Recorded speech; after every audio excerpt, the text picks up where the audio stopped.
ವಾಲ್ಮೀಕಿ ಅಭಿವೃದ್ಧಿ ನಿಗಮದ ಅಕ್ರಮದ ಹಿಂದೆ ಹನಿ ಟ್ರ್ಯಾಪ್ ಜಾಲ ಇದೆಯಾ? ಹನಿ ಟ್ರ್ಯಾಪ್ ಮೂಲಕ ಬೆದರಿಸಿ ಸ್ಕ್ಯಾಮ್ ಮಾಡಿದ್ದಾರೆ ಅಂತ ಬಿಜೆಪಿ ಎಂಎಲ್ಸಿ ಸಿಟಿ ರವಿ ಗಂಭೀರ ಆರೋಪ ಮಾಡಿದ್ದಾರೆ. ನಾನು ಸತ್ಯನಾರಾಯಣ ವರ್ಮಾ ಅವ್ರ ಪರ ಮಾತಾಡಲ್ಲ, ಅವರಿಗೆ ಸಹಕಾರ ಕೊಟ್ಟಿದ್ದು ನಮ್ಮದೇ ರಾಜ್ಯದ ಶಾಸಕರು. ನಮಗಿರೋ ಮಾಹಿತಿ ಪ್ರಕಾರ ಇದೊಂದು ವೃತ್ತಿಪರ ಜಾಲ ಅಂತ ಬೆಂಗಳೂರಿನಲ್ಲಿ ಬಿಜೆಪಿ ಎಂಎಲ್ಸಿ ಸಿಟಿ ರವಿ ಹೇಳಿಕೆ ಕೊಟ್ಟಿದ್ದಾರೆ.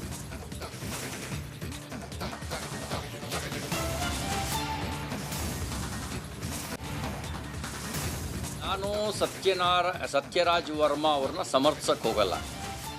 ಯಾಕೆ, ನನಗಿರುವಂಥ ಮಾಹಿತಿ ಪ್ರಕಾರ ಸತ್ಯರಾಜ್ ವರ್ಮಾ ವೃತ್ತಿಪರ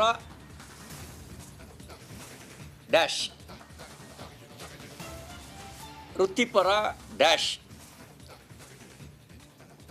ಅಂತ ಇನ್ಫಾರ್ಮೇಷನ್ ಇದೆ.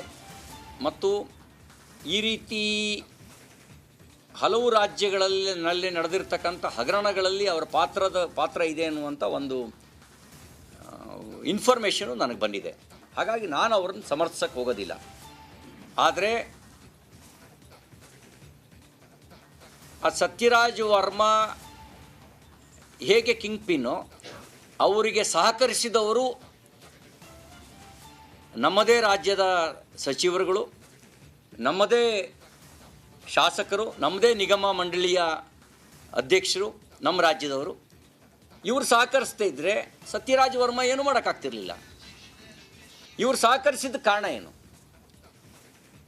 ನನಗೆ ಈ ಸಹಕರಿಸಿದ್ದಕ್ಕೆ ಕಾರಣ, ನನಗೆ ಸಿಕ್ಕಿದ ಮಾಹಿತಿ ಏನು ಅಂದರೆ, ಇವ್ರನ್ನೆಲ್ಲ ಗೋವಾಕ್ಕೆ, ಹೈದರಾಬಾದಿಗೆ ಕರ್ಕೊಂಡೋಗಿ ಅದೇನೋ ಹೇಳ್ತಾರಲ್ಲ, ಈ ಮೈಸೂರದೊಂದು ಬಂತಲ್ಲ, ಏನದು, ಮೈಸೂರದು ಒಬ್ಬರು ಶಾಸಕರು ದೂರು ಕೊಟ್ಟಿದ್ರಲ್ಲ, ಹನಿ ಟ್ರ್ಯಾಪ್, ಹನಿ ಗೋವಾದಲ್ಲೂ ಸಿಹಿಯಾದ ಜೇನು ತಿನ್ನಿಸಿ, ಹೈದರಾಬಾದಲ್ಲೂ ಜೇನು ತಿನ್ನಿಸಿ ಇವ್ರನ್ನೆಲ್ಲ ಬಲೆಗೆ ಕೆಡವಿದ್ರು. ಬಲೆಗೆ ಕೆಡವಿದ ನಂತರ ಆ ಸಿಹಿಯ ಆಸೆಗೆ ಇವರು ಸಹಕಾರ ಕೊಟ್ಟು. ಈ ಕುರಿತಾಗಿ ಅಪ್ಡೇಟ್ ಪಡ್ಕೊಂಡು ಪ್ರತಿನಿಧಿ ಸುರೇಶ್ ಕನೆಕ್ಟ್ ಆಗಿದ್ದಾರೆ. ಸುರೇಶ್, ಸಿಟಿ ರವಿ ಅವರು ಮಾಡಿರ್ತಕ್ಕಂಥದ್ದು ಬಹಳ ಗಂಭೀರವಾದಂಥ ಆರೋಪ. ಈಗಾಗಲೇ ನೀವು ಹೇಳ್ತಾ ಇದ್ರಿ, ಇದರಲ್ಲಿ ಒಂದು ದೊಡ್ಡ ಮೇಲ್ನೋಟಕ್ಕೆ ಕಾಣೋದಕ್ಕಿಂತ ಆಳವಾದಂತಹ ಆಯಾಮಗಳಿದ್ದಾವೆ ಈ ಪ್ರಕರಣದಲ್ಲಿ ಅಂತ. ಸ್ವಲ್ಪ ಎಲಾಬ್ರೇಟ್ ಮಾಡೋದಾದ್ರೆ.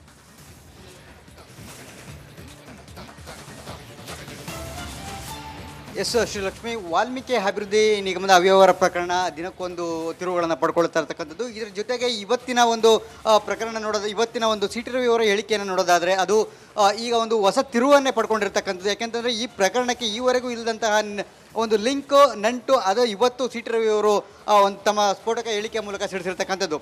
ಅದರಲ್ಲಿ ಪ್ರಮುಖವಾಗಿ ಏನು ಚಂದ್ರಶೇಖರನ ಆತ್ಮಹತ್ಯೆ ಆಯಿತು, ಆ ಚಂದ್ರಶೇಖರನ ಆತ್ಮಹತ್ಯೆ ಈ ಅವ್ಯವಹಾರ ಪ್ರಕರಣದಲ್ಲಿ ಏನು ಹನಿ ಟ್ರ್ಯಾಪ್ ಜಾಲ ಇದೆ ಅಂತಕ್ಕಂತಹ ಒಂದು ಸ್ಫೋಟಕ ಹೇಳಿಕೆಯನ್ನು ನೀಡುವ ಮೂಲಕ ಈ ಏನು ಅವ್ಯವಹಾರ ಪ್ರಕರಣ ಇತ್ತು ಇದಕ್ಕೆ ಹೊಸ ತಿರುವನ್ನು ಪಡ್ಕೊಂಡಿರ್ತಕ್ಕಂಥದ್ದು ಇವತ್ತು. ಈಗ ಹಾಗೆ ನೋಡೋದಾದರೆ ಇವರನ್ನು ಅಂದರೆ ಚಂದ್ರಶೇಖರನ್ ಏನು ಗೋವಾಗೆ ಕರ್ಕೊಂಡು ಹೋಗಿರ್ತಕ್ಕಂಥದ್ದು, ಗೋವಾಗೆ ಕರ್ಕೊಂಡೋಗಿ ಅಲ್ಲಿ ಅವ್ರನ್ನ ಹನಿ ಟ್ರ್ಯಾಪನ್ನು ಮಾಡಿ ಅವರಿಗೆ ಸಿಹಿಯನ್ನು ತಿನ್ನಿಸಿ, ಅಂದರೆ ಹನಿ ಟ್ರ್ಯಾಪ್ ಮಾಡಿ ಅವರಿಂದ ಬಲವಂತವಾಗಿ ಸಹಿಯನ್ನು ಹಾಕ್ಸ್ಕೊಂಡು ಹಣವನ್ನು ವರ್ಗಾವಣೆ ಮಾಡ್ಕೊಂಡಿರ್ತಕ್ಕಂಥದ್ದು. ಆ ಹಣವನ್ನು ಚುನಾವಣಾ ವೆಚ್ಚಗಳಿಗೆ ವರ್ಗಾವಣೆ ಮಾಡಿರ್ತಕ್ಕಂಥದ್ದು ಅಂತಕ್ಕಂಥ ಒಂದು ಗಂಭೀರವಾದಂಥ ಆರೋಪವನ್ನು ಇವತ್ತು ಸಿಟಿ ರವಿ ಅವರು ಮಾಡಿರ್ತಕ್ಕಂಥದ್ದು.